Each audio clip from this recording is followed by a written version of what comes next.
Hi everyone, welcome back to a new episode of How to Login.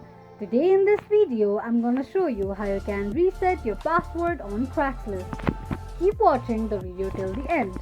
To reset your Craigslist account password, firstly open your Google search.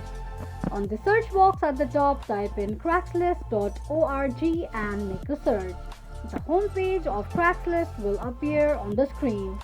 Click on an account option at the top right corner of the screen. On the next page, tap on Forgot Password option. Enter your email address and click on Reset Password. A link to create a new password will be sent to your email address. Open your email and tap on Resend link sent by Craigslist. On the next page, enter a new password. Confirm your new password by re-entering it and tap on Change Password option. Click on Show option to check if you have entered your password correctly or not. This is how you can reset your Craigslist account's password quickly and easily just in few steps. If you have any thoughts or queries, let us know in the comment section. Don't forget to subscribe to our channel.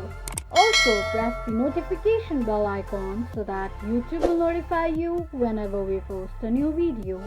Thank you so much for watching.